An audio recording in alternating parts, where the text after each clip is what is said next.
Hello, my name is Christian, and today I'm going to be reacting to Body Ritual Among the Nacirema, written by Horace Minor, who was an American anthropologist.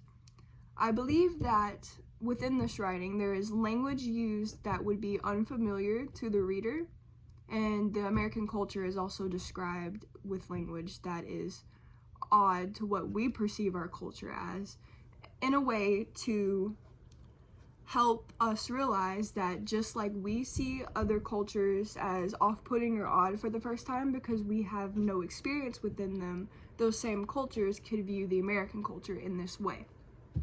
Within this writing, it states that bathrooms are sanctuaries with medicine chests that are sacred, and that doctors are medicine men who require substantial gifts in order to give treatment to the patients, and that medicine men have secret writing, which holds truth because none of us can really read doctors' writing.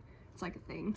But dentists are referred to as holy mouth men who use special magical medicines on teeth, and the clients, the way they were described within this writing, they were described as they were obsessed with their teeth in order to achieve social acceptance. And I found this very interesting because it seems like now in today America that the entire population is focused on their body as a whole in order to achieve social acceptance. It also states that doctors and dentists are sadists due to the surgeries they participate in. I believe this was said because, surgery is painful, and why would you want to do that to somebody? So they're relayed as sadistic, and those that comply to receive these surgeries have masochistic tendencies.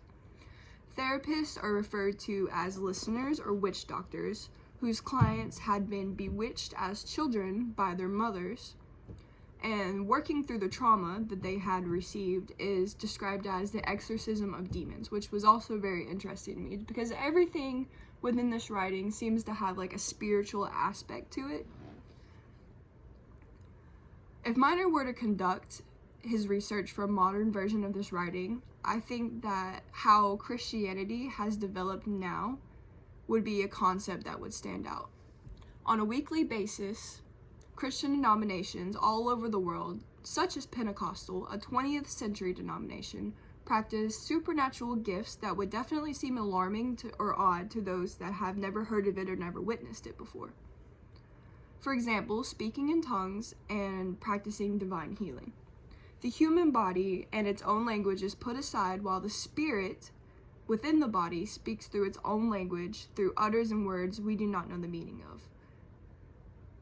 Speaking in tongues is literally speaking another language that you have never learned before. When I first witnessed this on my own as a small child, I was almost scared because I didn't understand what was happening. And from a perspective that's not familiar with Christianity at all, this may almost seem the opposite of what it is. It may almost seem demonic or off-putting, but it's actually the spirit of the body speaking to the Holy Trinity as believed by the Pentecostal denomination.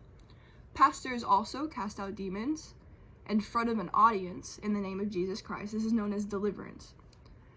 And while this is not practiced by traditional churches, it may come off as something to run away from those that are of a different culture completely.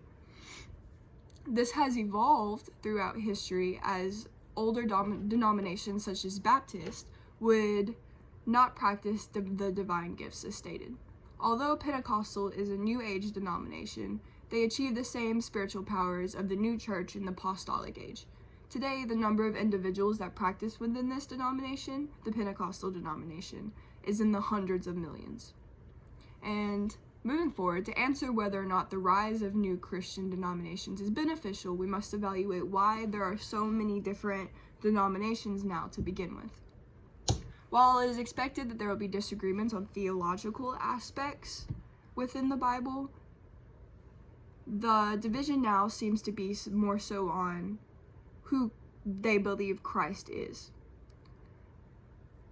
Even as a child, I was taught that although there were different types of Christian churches, they did all not believe the same thing about Christ, and I was even taught by a more traditional denomination that all of the newer denominations were practicing blasphemy. And this is a clear division of the church, although the Bible stresses that the body of the church needs to stay in unity in order to achieve what its purpose is. Keaton Browder, in an article titled "Denominations, We Have Strayed Away from the Original Church," discusses this matter and how denominations have now become more of a distraction and separation than a unity to achieve what the church was intended to do.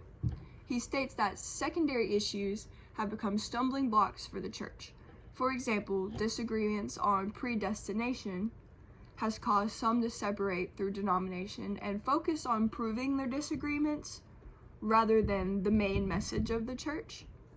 Because of this distraction and divide, I do not think that the large number of denominations that continue to grow throughout Christianity is beneficial to the religion itself, the purpose of it, or the U.S. culture.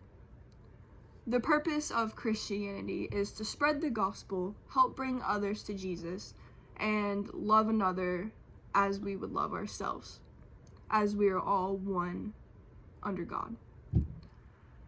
For this reason, I don't think that it is beneficial to the U.S. culture, because in any aspect, I think that divide and separation as a country is not good for the country. And through a Christian worldview, I especially do not think that the divide and separation between the one religion is good for that religion, because it needs to come together in order to achieve what it's meant to do, not be so focused on the division and disapproving or approving the separate beliefs and arguments that have arose within it.